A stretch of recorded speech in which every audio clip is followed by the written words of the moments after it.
Today I shall start with the topic alcoholism. This is the picture by Dr. Frank Netter in the CIWA collection showing a person drinking alcohol. Well, this is a very lengthy topic and I have divided this into four different parts.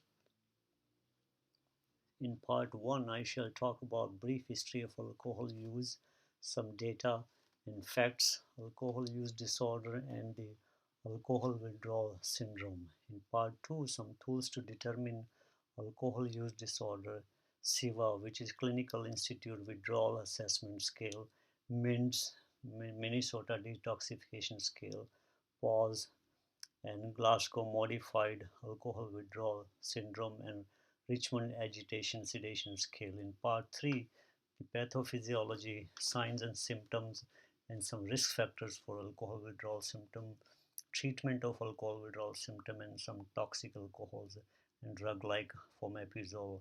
Well, in part 4, we shall talk about calculating the anion gap and osmolar gap for toxic alcohol and some examples of alcoholic patients. Let's start with part 1, talk briefly about the history of alcohol use and some data and facts. Now, humans have been drinking alcoholic beverages for the last 10,000 years and or so, and all along they have been debating about the bad and probably some good effects of alcohol, and they're still debating about it. A lot of time people who drink alcohol are not aware of the fact that they have developed dependence upon alcohol, and they usually underplay the fact and often say, oh, I just drink in moderation occasionally, I'm not alcoholic. But in many of such patients, when they are admitted in the hospital due to any reason, could be other than alcohol issue, then this symptom become more clear, more obvious when they are in the hospital. And it's a common misconception among drinkers that if they stop drinking alcohol, that will cause them more harm than continuing drinking it. Although this may be partially true in some cases, especially for those who have developed dependence, and they may experience some autonomic excitation, hallucination, seizures, and get into delirium tremens. When people say I drink in moderation or take a small drink once in a while, but what is moderation or small drink? Actually, these terms have not been very well defined, and there's no universally accepted standard definition for small drink or moderate amount.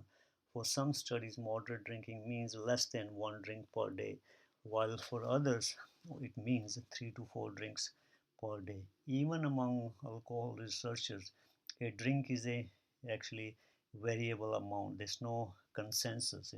So therefore, general use of these terms is a topic of ongoing debate. One drink in United States is usually 12 ounces of beer or 5 ounces of wine or 1.5 ounces of hard liquor like whiskey or gin.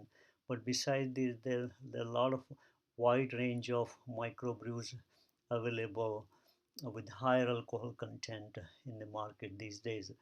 Each drink on an average delivers anywhere from 12 to 14 gram of alcohol.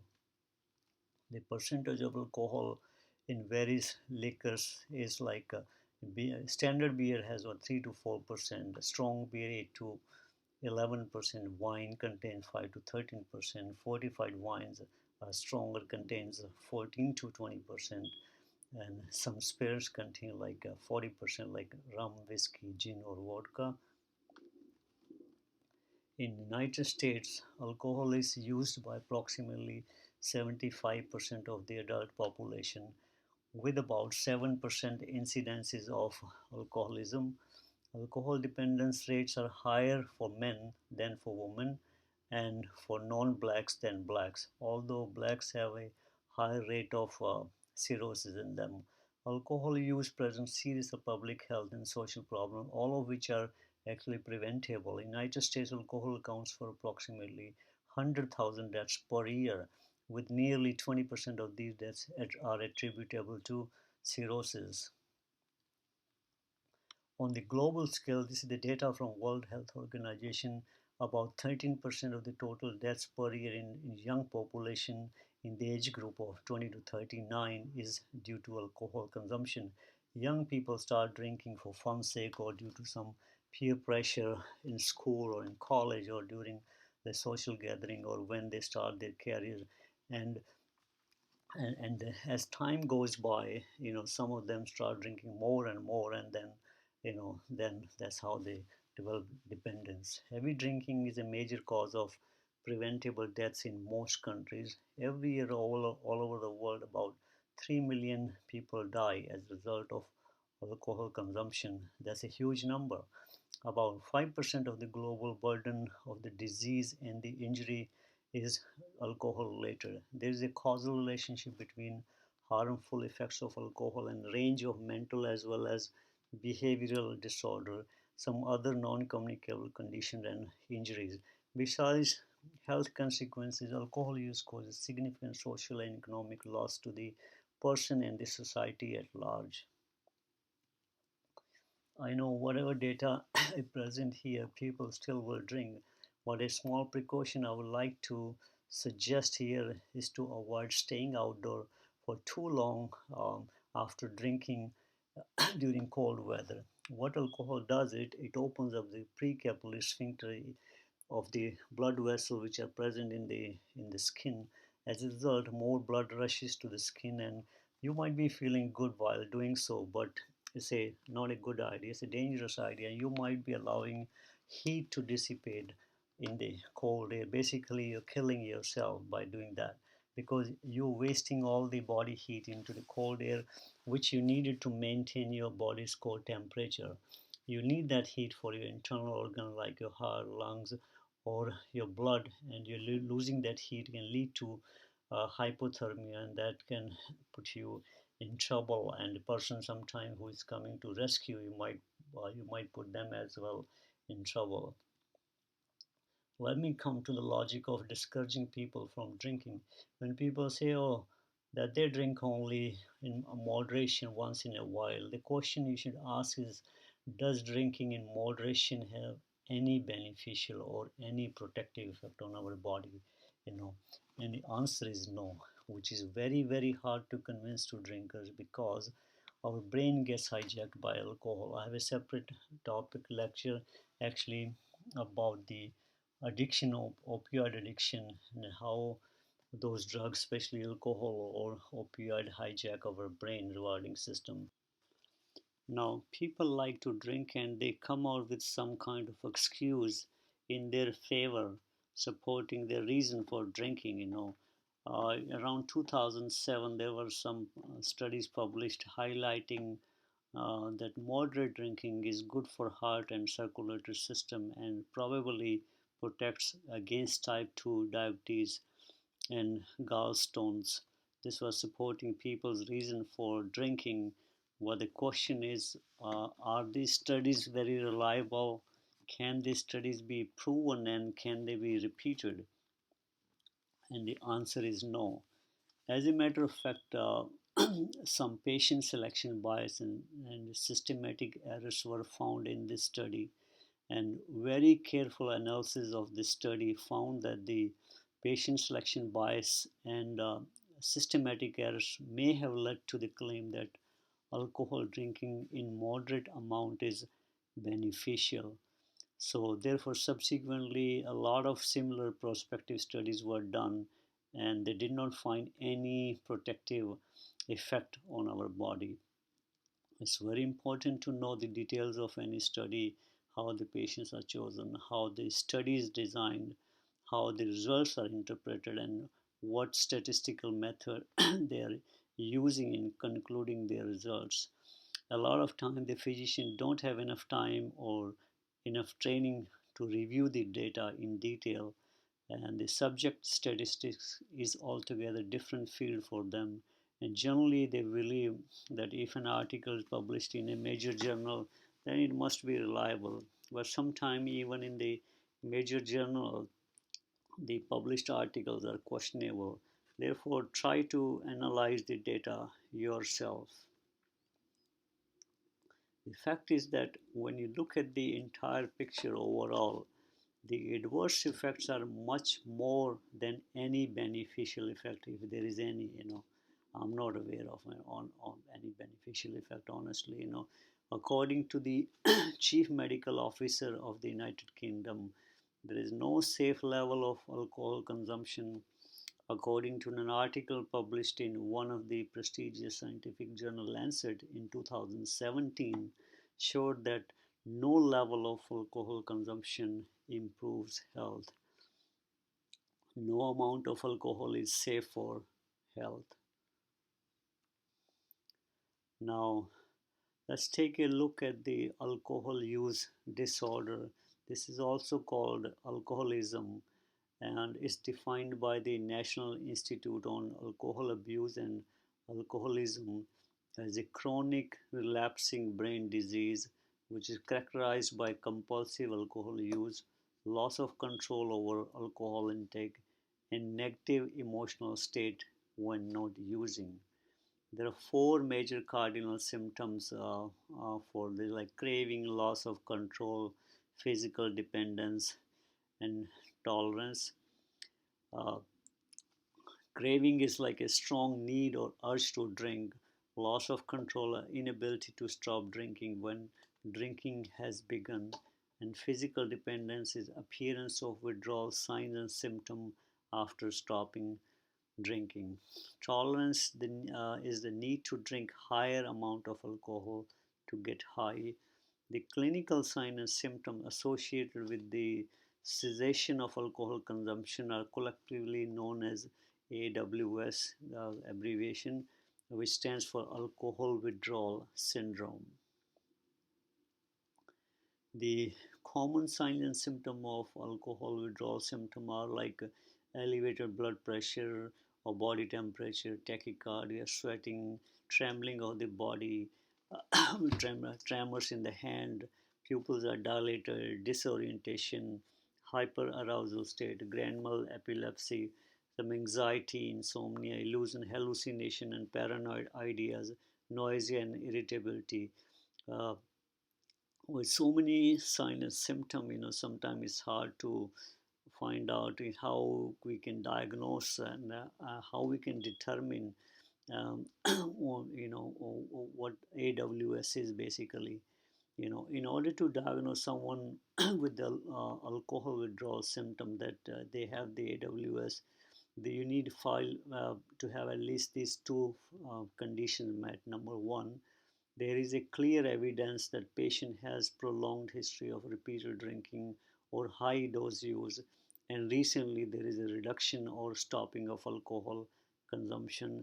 And number two, the patient shows the shows the symptom of alcohol withdrawal, which cannot be assigned to any other medical, mental, or behavioral disorder. Once we know the patient has AWS, the severity of the withdrawal symptoms will vary from patient to patient. Let's take a look at the detailed study and the time course of withdrawal and consequences um, um, of the alcohol. I know this graph is a little jumbled up and it's a very busy slide. And this is actually the data from the study done by Dr. Haber et al. In 2019.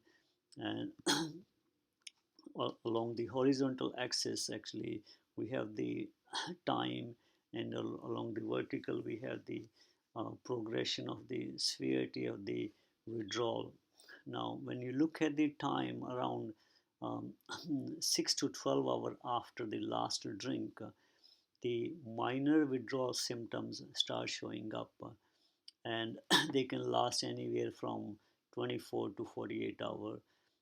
Most of the symptoms are like headache, mild anxiety, insomnia, shakes, tremors, upset stomach, lack of appetite, sweating, irregular heartbeat, tachycardia. And from the CIWA score point of view, usually this correspond to like a CIWA score of less than 10. The moderate to severe withdrawal symptom begins somewhere around 12 to 24 hours afterwards. Now, a patient complain of hallucination, especially visual hallucinations are more common. Patients start seeing things which are not there. They often see animals in their room, and the hallucinations can be tactile or auditory also. They feel some bugs are crawling in them, and they start hearing things. And these symptoms can last anywhere from 24 hours to 6 days, and very rarely beyond 1 month, but definitely less than 6 months. But these patients are well oriented, and they have the clear sensorium and stable vital. This is important to know. And they might have one or two generalized tonic-clonic seizures, and which can begin anywhere between 6 to 48 hours of the last drink. Sometimes they have multiple seizures, up to 6 seizures uh, can occur within a span of about like 6 hours. And these people have high incidence of progression into delirium tremens. Now, around 48 to 96 hours afterward, life-threatening delirium tremens actually begins, and in abbreviation, we call it DT. DT is actually clinical syndrome of acute onset. Is kind of medical emergency characterized by altered sensorium with hallucination and illusions, disorientation, extreme confusion, sweating, tremors, rapid heart rate, and anxiety. The brain's basic functions gets disturbed actually. Uh, Sometimes this agitation secondary because of the previous symptom begin like 48 to 72 hours after the last drink, and they may last up to 2 weeks. Usually this severe symptom correspond to CIWA score around greater than uh, 20. Now let's I'll continue with part two here for a while. Here we'll talk about some screening tool for alcohol use disorder. Um, when the patient comes to a clinic or to the emergency room from home or from any other healthcare facility, not every patient has clear symptoms of alcohol withdrawal, and you may not know if the patient has any underlying alcohol use disorder in them. But you can use audit or the cage questionnaire as the screening tool to check if they are at higher risk of withdrawal. And some of these patients need constant monitoring while you're doing the evaluation. Both audit as well as case questions are validated tools for screening. Uh, the abbreviation CAGE actually stands for cut down, annoyed, guilty, and eye opener. And you basically there's question, and for example, you may ask, oh, have you ever felt that you need to cut down on drinking? Or has anyone annoyed you by criticizing your drinking? Have you ever felt guilty about your drinking? Have you ever needed to drink alcohol as the eye opener the first thing in the morning to get rid of hangover or to calm your nerves down? If the patient says yes to any two or more of these questions, you know, then that means the case questionnaire is positive. And basically, it means that the patient's control over drinking is impaired. And in terms of medical terminology, we say that patient has the alcohol use disorder. Uh, but when you look at the way these questions are asked, they're not very specific about patient's current or the past habit of drinking. They don't tell the difference between present or past drinking behavior. They may reflect past alcohol use and not the current use. Therefore, even though this case questionnaire is good, uh, has good sensitivity, but it has certain limitations. In the audit, well, we asked like the 10 questions. The first three questions are about how frequently and how much alcohol the person drinks. and the remaining 7 questions are about the history of drinking. And in the audit C, the letter C stands for condensed. Instead of asking all 10 questions, only the first 3 audit questions are asked in the audit C. Now, if we look at this chart, actually, it is basically telling how we assign points based on the questions asked in the audit C tool. The questions generally focus around 1 year time frame, how frequently and how much quantity a person drinks. For example, when you ask, oh, how often do you drink alcohol? Um, how often did you drink alcohol in the past 1 year? Patient says never, or not every month, or says 2 to 4 times in a month, or 2 to 3 times in a week, or more than 4 times in a week. You assign score 0, 1 or 2 or 3 uh, according to the number respectively based upon the response. Similarly, you ask how often did you have 6 or more drinks on a particular occasion in the past 1 year. You assign points based upon their response. Ask them how many drinks they usually drink on a typical drinking day, and based upon their response, assign the point.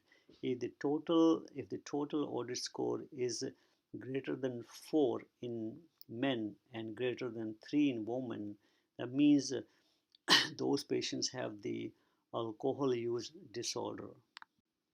Once we know the patient has alcohol use disorder, the next thing you should find out is the patient at high risk of withdrawal?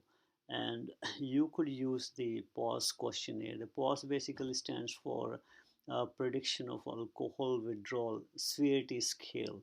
It's a tool to predict who is at high risk of severe withdrawal.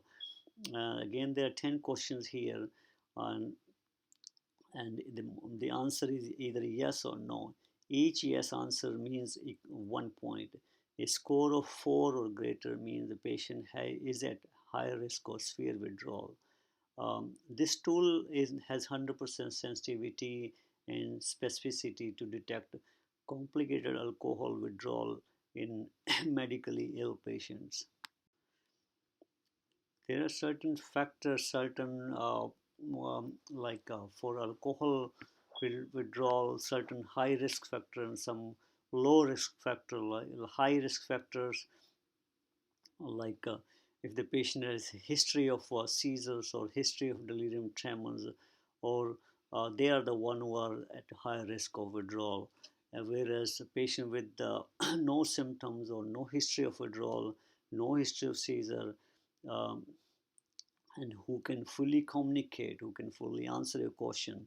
But even uh, though their case or audit question score is positive, uh, but no additional risk factor found in them, are considered to be actually a low risk. The 10 questions on the PAWSS scale are listed here. Many of them are very simple and straightforward questions, and when we combine all the yes or no to this question, we can improve the predictability of determining if the patient is at higher risk of alcohol withdrawal or no. Generally, we don't ask all the 10 questions. Ask the first question: have you consumed any amount of alcohol within last 1 month, within 30 days?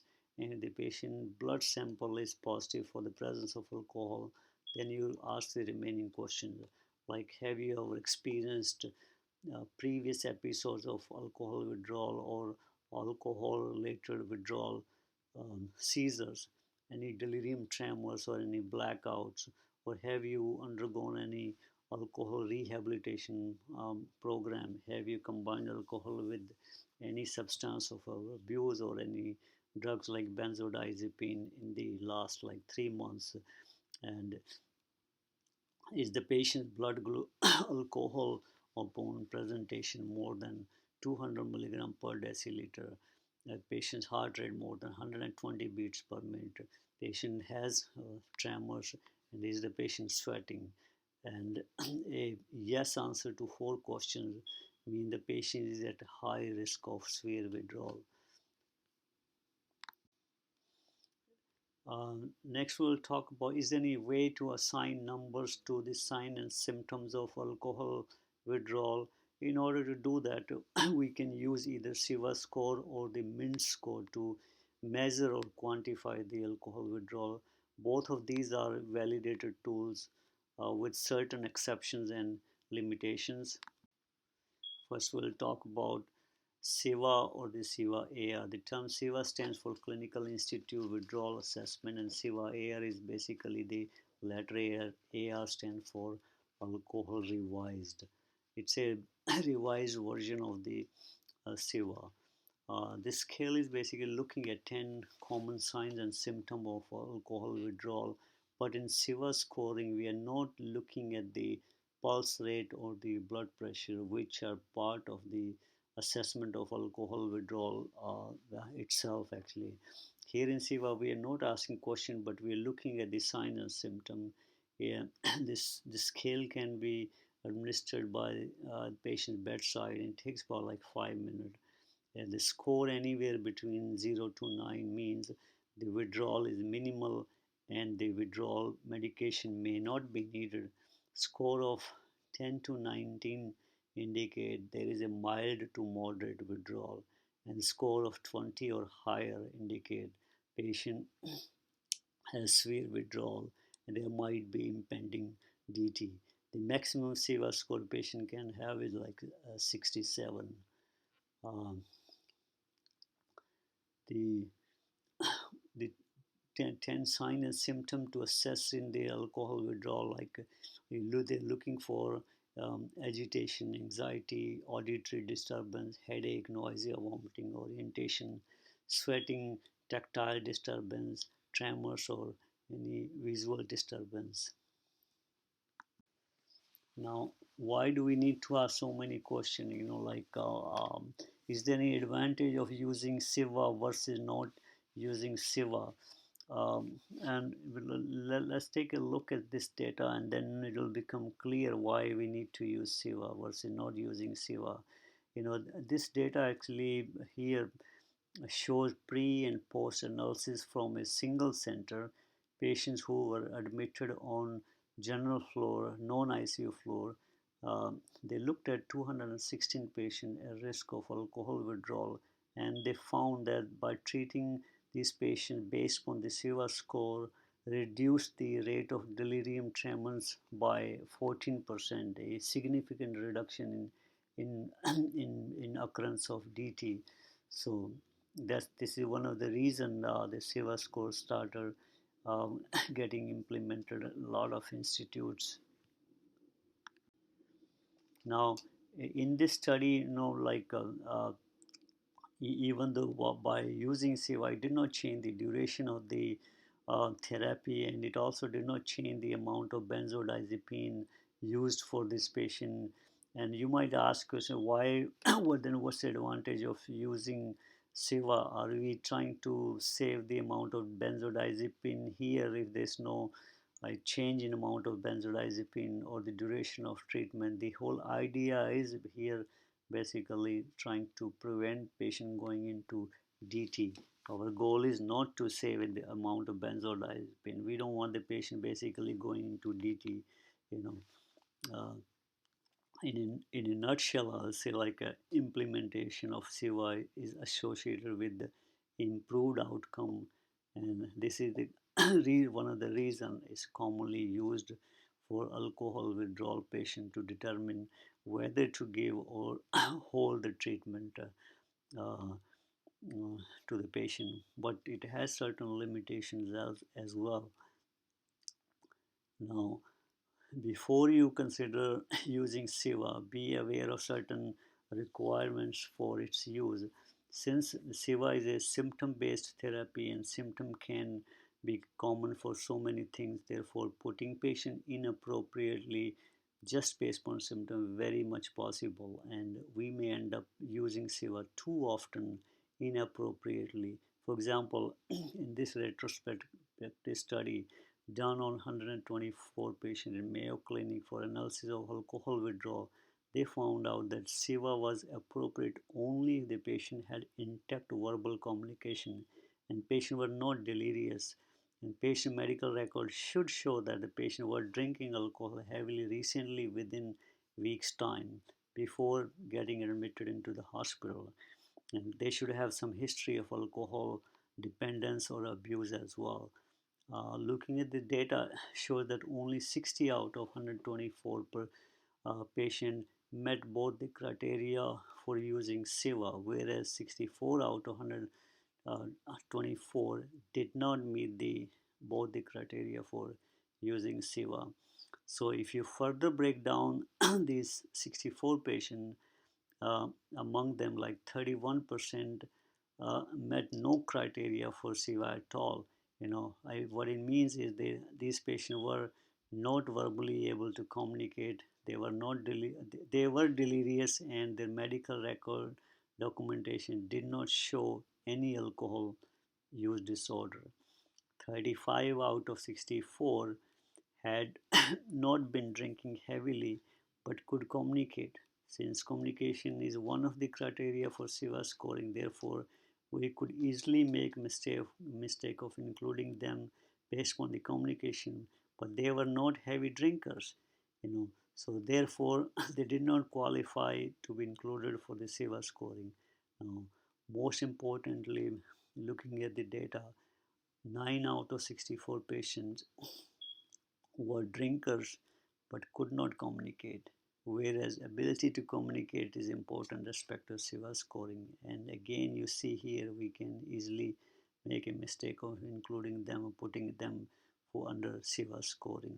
In this study, only by doing multivariable analysis you could detect the difference. Therefore, it's very important to look at the study results very carefully.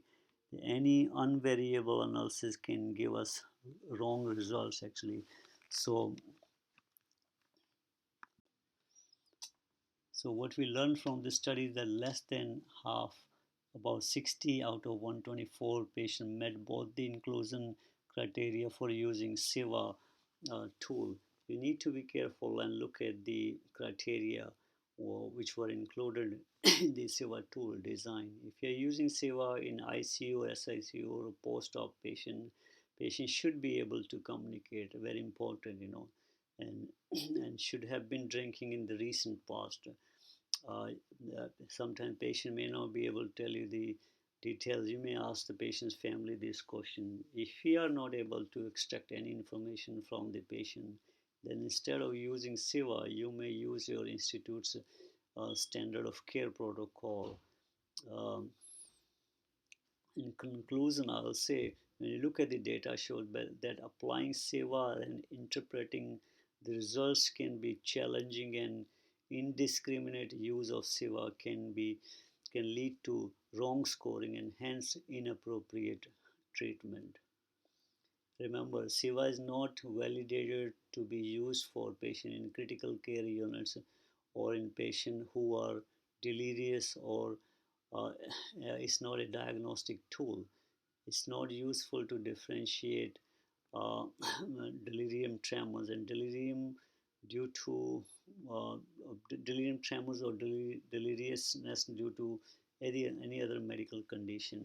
Is not useful in patients with a history of alcohol withdrawal syndrome, or in patients who are intubated, or if the patient cannot talk or communicate. Besides CIWA, besides this, it has too many subjective elements. Like physicians generally complain about relatively complex scoring system. Since there are 10 domains, patient evaluation is too labor intensive for the nurses. Too many questions to be asked. See, it requires verbal response to at least 7 out of 10 questions, and you cannot skip any of them. Different nurses will score the same patient differently, and their interpretation can be too broad. Nurses' inexperience and patients' any comorbid condition can alter the CIWA score. When nurses are not used to scoring withdrawal symptoms, their score might be way off. There are many nurses who have never used CIWA before. Uh, you should take into account what is patient baseline CIWA is, and it takes a, a person with experience to recognize that. CIWA scoring relies heavily upon patient-reported symptom severity. Patient-reported symptom could be due to something else going on too. Some patient with anxiety issue will end up scoring high on CIWA. Alcoholic patient with dementia are never going to be oriented. A patient with Parkinson's disease may not necessarily say if his tremors are same or different or worse. Some patient in severe withdrawal might not be able to articulate how they are doing. Patients on CIWA score greater than 20 are already confused and agitated, and they can't describe their symptoms. Then the other problem is patients don't start getting the medication until their symptoms are like on the treatable score. Typically need to be higher, need to be 8 or higher. If it's less than 8 and we don't give the treatment, we hold off the treatment. Sometimes it can be too late, and and the patient might, if it's too late, might get adverse physiological or autonomic symptoms, and can land, and those patients will end up in the ICU. And when you say that we're going to monitor you and wait until you get into withdrawal and then start giving the medication, that can really be too late and get things out of hand very quickly. So therefore, considering all these factors and complexity of CIWA scoring, more and more institutes are actually adopting the MINT score, which is like Minnesota Detoxification Scale for ICU patient. Uh, Remember, CIWA is not validated for ICU patient, whereas modified MINTs has been validated in ICU patients. MINT scoring has more objective approach than CIWA, and it does not require direct communication with the patient, making it little advantageous for assessing critically ill patient. The MINT scale include far fewer domains than CIWA and mostly focuses on diastolic blood pressure, patient's pulse, sweating, and autonomic symptoms.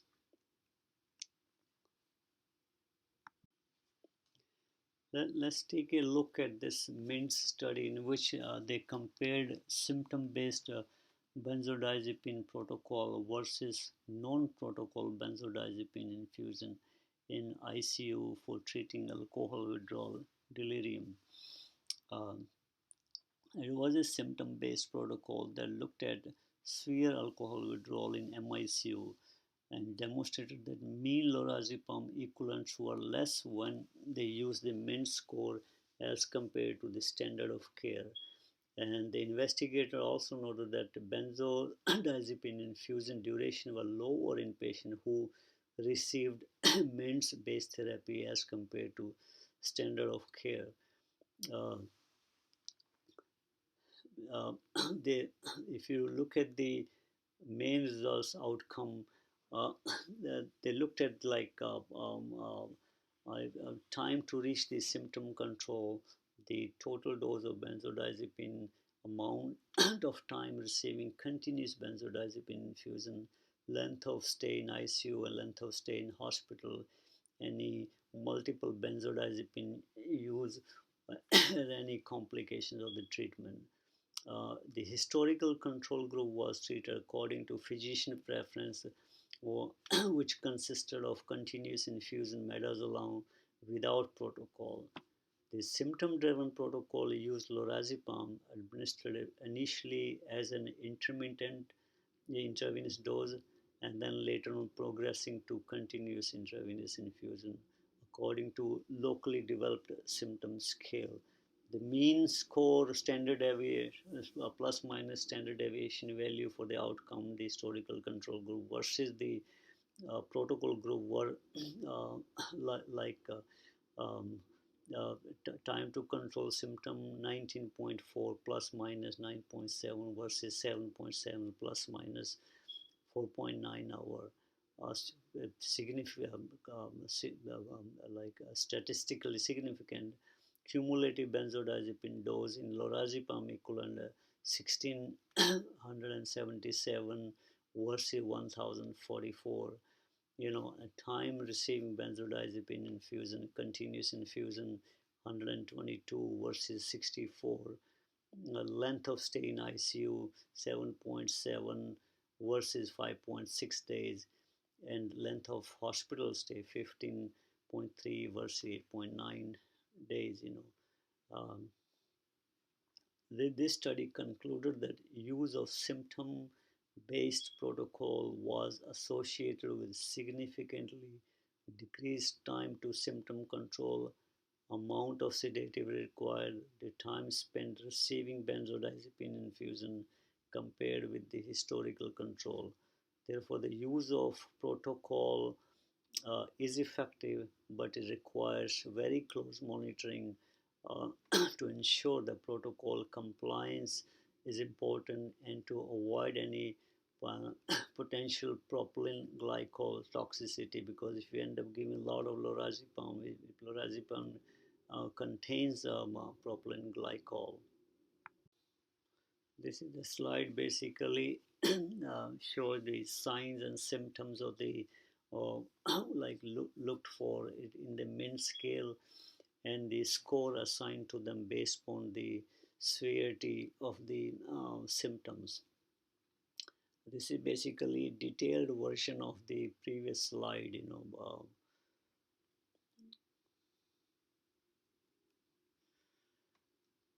Uh, in this study, what they did, they divided the score uh, into like three quartiles: score greater than 20, or between 15 to 19, or less than 15. And the chart shows here lorazepam dose based on MINT score, and the dose of drug used actually varied. For example, if the score was more than 20, larger doses of lorazepam were given. If the score was less than 15, lower doses were given. Uh, in this study, they did not give benzodiazepine if the RASS score was less than -2. Uh, this is another study basically where they implemented the MINTS protocol for diagnosis and treatment of alcohol withdrawal, and the goal was to find out if by applying MINTS scoring has any meaningful, any measurable improvement in patient outcome. And they used high dose 20 to 80 milligram of diazepam every 4 hours for 2 doses, and it was very high dose in the beginning itself, and then the dosing actually varied based on the MINT score. This center didn't use lorazepam unless patient had advanced liver disease, because lorazepam itself has a potential for withdrawal symptom. Uh, this is the data from actually Unity Hospital. Um, they looked at the pre and post implementation of MINTS scoring, um, the the amount of diazepam equivalent um, pre and post MINTS scoring. In conclusion, the data suggests that MINTS protocol reduced the hospital length of stay and benzodiazepine total dose administered. This is another tool basically besides CIWA. Some centers are moving away from CIWA and they're adopting Glasgow modified alcohol withdrawal scale. This was actually developed in United Kingdom for patients at high risk of severe withdrawal, like MINTS protocol. The Glasgow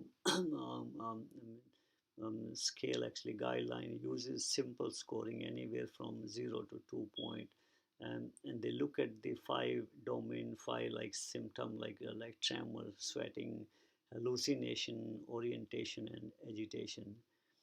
uh, if the patient is intoxicated, they do not use the scoring tool. It must be at least 8 hours since the last drink.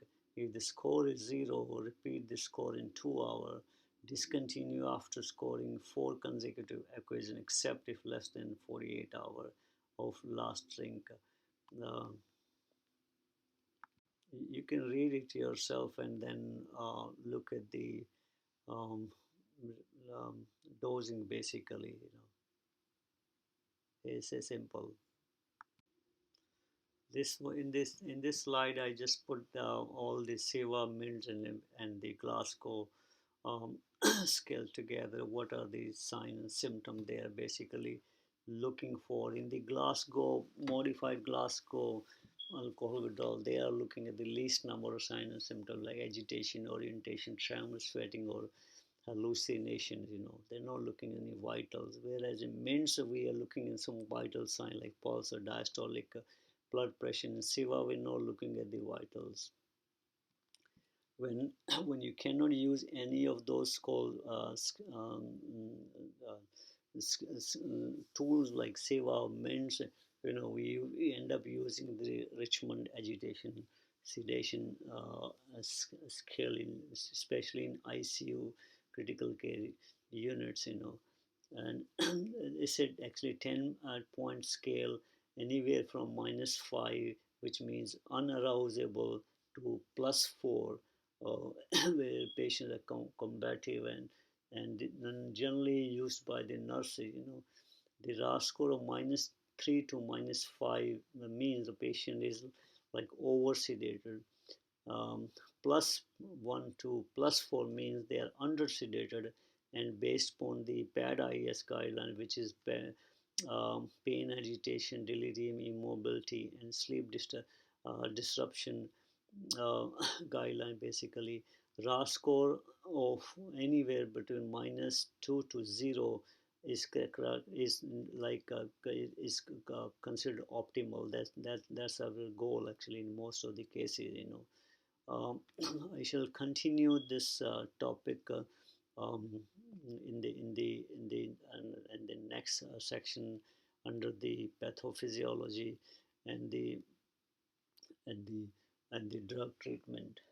Thank you for listening and watching. Thank you.